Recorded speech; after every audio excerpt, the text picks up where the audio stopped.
You shouldn't be here. People like me don't get visits, not from you. I've spent my life explaining myself, justifying everything, turning guilt into math and logic. So, if you came to accuse me, save it. I already know what I am. I did not come to accuse you. Accusation is easy, truth is harder. I came because you have buried yourself under reasons so long that you no longer remember the man beneath them. You are not hiding from judgment, you are hiding from yourself. Don't do that. Don't talk like you can see through me. I did what I had to do. I was weak, invisible, ignored, and then I wasn't. Everything I became started as survival. Survival explains beginnings, not endings. You crossed many lines telling yourself each step was temporary. But power has a way of convincing the wounded that domination is dignity. What began as fear slowly turned into desire. And desire does not like to be questioned. I gave my family security, money, stability, everything I never had when it mattered. You don't get to tell me that wasn't love. Love protects without consuming. What you gave them came wrapped in silence, fear, and blood. Provision without presence becomes a transaction, not a gift. You fed their future while starving their peace. And you felt that every step of the way. You think I didn't notice the looks? Skylar's fear, my son's distance. I saw it, I just told myself it was the cost of being respected. Respect feels a lot like love when you've never had either. That is one of the cruelest lies power tells the insecure. Respect gained through fear rots the soul that craves it. You did not want to be evil, you wanted to matter. And the world taught you the wrong language for that hunger. Say it. Say the word everyone's thinking. Monster, villain, cancer on everything I touched. Go on, finish the sentence. You are a man who let his pain become permission. A man who confused being feared with being seen. A man who mistook control for worth. I will not reduce you to a label. But I will not lie about the damage either. That's worse. Labels would have been easier. I could have hidden behind them. But you keep talking like I chose this, like I wasn't cornered. Like I had another way. You always had another way. It was quieter. It cost your pride instead of other people's lives, and you were too angry at the world to choose it. That truth hurts, because it leaves no one else to blame. I liked it. There. I said it. I liked being the one people feared. I liked being untouchable. If that makes me damned, then so be it. It makes you honest, not damned. But honesty is only the beginning. The real question is not whether you enjoyed the power. It is whether you are willing to face what it cost you. And that conversation has only just begun. You keep saying cost like I didn't already pay it. I lost my marriage. I lost my son's respect. I lost any chance of being remembered as a decent man. If that isn't payment, then what is? How much blood is enough to satisfy the scales you're talking about? You are still measuring justice like a transaction. Loss does not automatically become repentance. Pain doesn't equal transformation. You paid consequences, yes, but you protected the lie at the center of it all. That lie is still breathing. The lie? A bitter laugh. That I did it for my family? I already admitted that was bullshit. I did it for me. So what's left to expose? What's left is why that truth came so late. You confessed only when the power was already slipping from your hands. Honesty that arrives after control is lost is still self-protective. You didn't just want to matter, you wanted to dominate the narrative. Even now, you want the final word. You're wrong. I don't care how I'm remembered. I'm past that. I know what I became. I don't need forgiveness, I need silence. Silence feels appealing when remorse threatens to speak. But silence does not heal. It only preserves the wound. You want quiet, because quiet doesn't argue with you. Forgiveness terrifies you because it would require surrender. And surrender is the one thing you never allowed. You think this is about pride. You think I can just lay it down like a coat. But if I surrender, then I have to sit with every face, every scream, every moment. I chose myself over mercy. Yes, that is exactly what surrender looks like. Not escape, not erasure, but the courage to remain present with the truth you spent years running from. Redemption is not anesthesia. I don't know how to be that man. The one who sits without control. The one who doesn't manipulate the outcome. All I've ever done is calculate, plan, outthink. Take that away and there's nothing left. There is something left, but it has been buried. You mistook cleverness for identity, power for purpose, fear for respect. When those fall away, what remains feels terrifying because it is undefended. And what if what remains is ugly? What if there's nothing worth saving underneath all that ego and violence? You keep talking like there's a man in there I can return to. What if I crossed too many lines? What if I went too far? You did not outrun my ability to see you clearly. But seeing clearly does not mean excusing. It means acknowledging the full weight of who you became and who you refuse to be. You are not beyond reach, but you are standing at the edge of a truth you have never let yourself face. Say it then. Say what I've been avoiding. Say the thing you've been circling this whole time. If I don't control anything anymore, if I don't get to define myself, then what am I supposed to do now? That is the first honest question you have asked without a weapon in your hand. And answering it will cost you more than power ever did. Because the next step is not proving your intelligence, it is admitting your need. And that is where the struggle truly begins. Need. That word makes my skin crawl. I spent my whole life being overlooked, underestimated, treated like I was replaceable.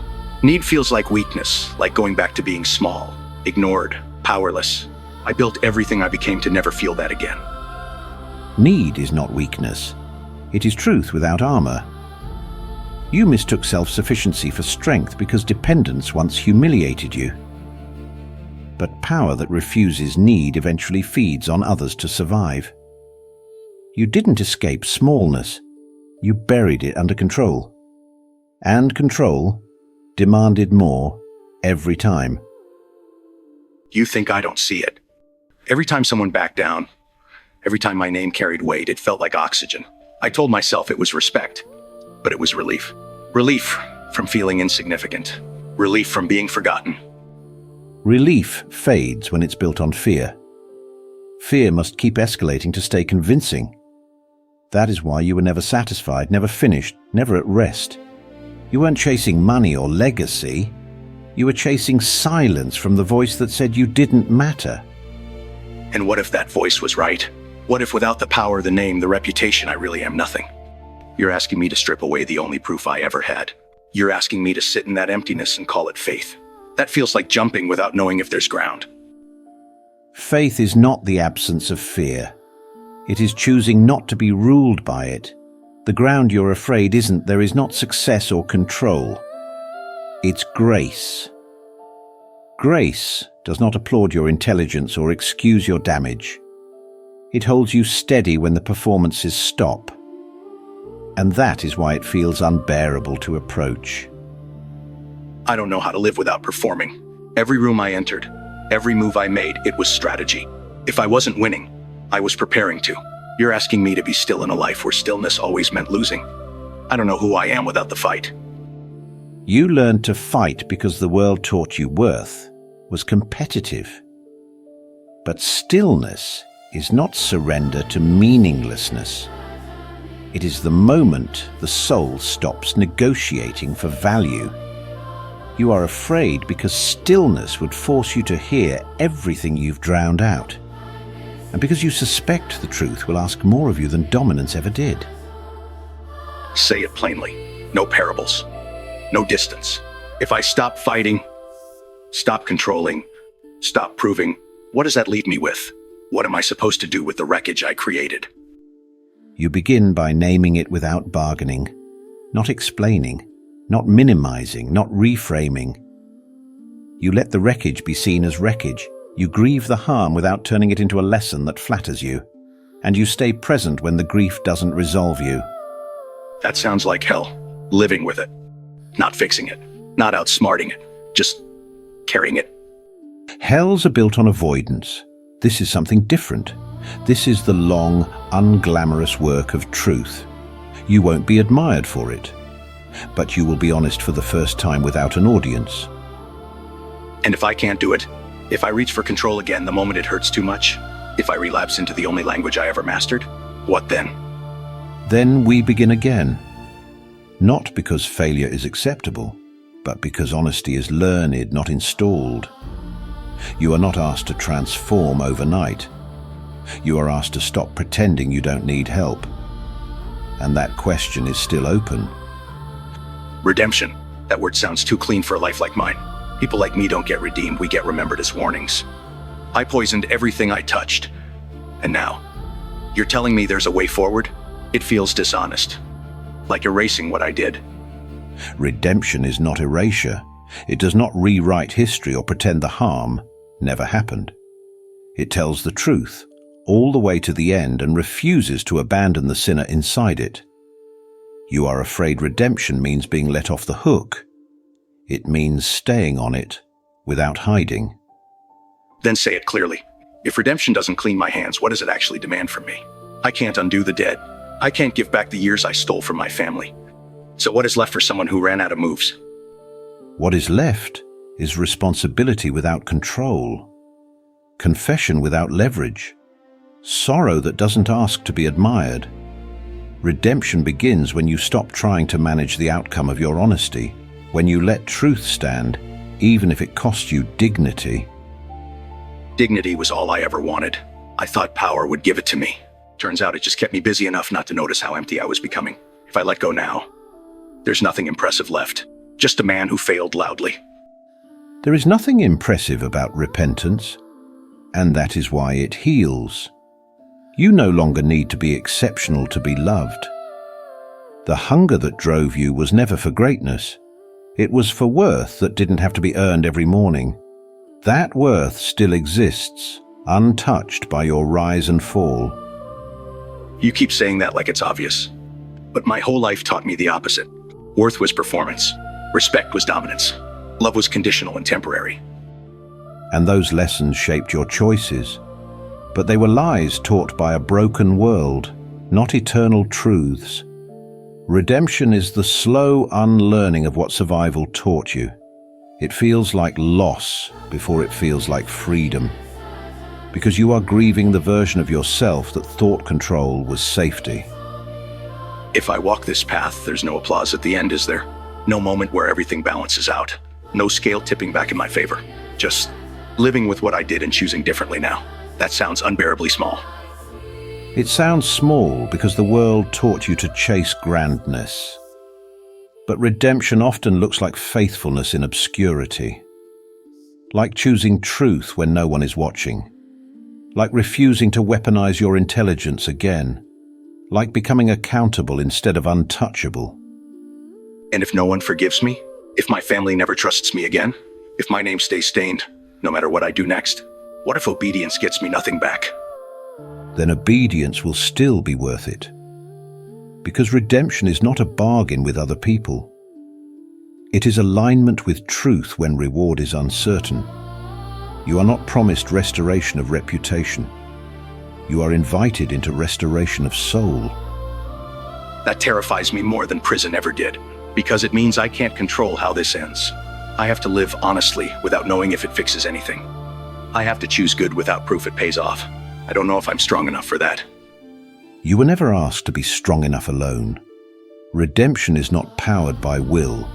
It is sustained by surrender. You don't become good by trying harder. You become truthful by stopping the fight against needing grace.